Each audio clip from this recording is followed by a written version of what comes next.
করতে চাই। তোমার জীবনের স্টার্টিং অর্থাৎ মিডিয়াতে তোমার যেভাবে শুরুটা হলো, কিভাবে শুরু হলো, কিভাবে আসলে? আচ্ছা, আমি শুরুটা আসলে মডেলিং দিয়ে হয়। নাচতে নাচতে প্রথমে নাচতে নাচতে চলে আসি, দেন মডেলিং হয়। মডেলিং করতে 1.5 বছর মডেলিং করি। 1.5 বছর মডেলিং করার পর আমি অভিনয়ে আসি। দেন অভিনয় স্টার্ট করতে করতে এই যে করছি এখন অভিনয়। এই তো করছি। একটু এভাবে করতেছ, তুমি কি এভাবে করতেছ? এই যে এভাবে করতেছ?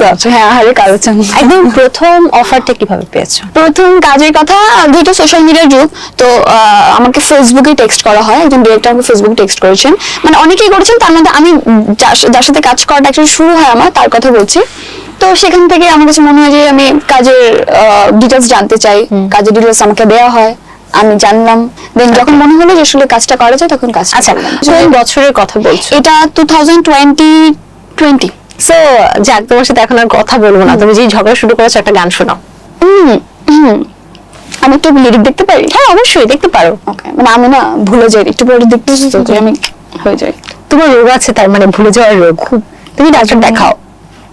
তাই? হ্যাঁ, তো ভুলে গেলে এটা খারাপ না, বেশি বেশি করে বাদাম খাও, ঠিক হয়ে যাবে। ধরা দিল কেউ অল্প চাওয়াতে, উড়ে গেল কিছু গল্প হাওয়াতে।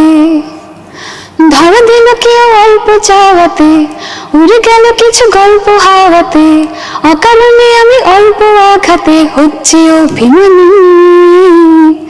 কাঁচা মিঠে আলো নাম কি জানি তার, বড় গোছানো কাছে দিন আমার। বেজে ওঠে মনে পিয়ানো গিটার, হালকা ঘুম পাড়ানি।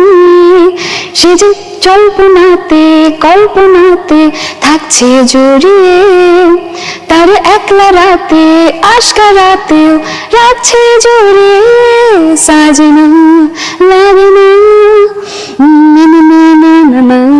সাজনা লাগে না, अब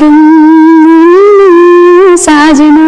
শেষ। বাবা বসে বসে যে নাচও দেখতে দিয়েছে, খুব সুন্দর হয়েছে। যাক, তোমার গান শুনে এখন আমার মন এত ভালো হয়ে গেছে, আমার মনে হয় দর্শকদের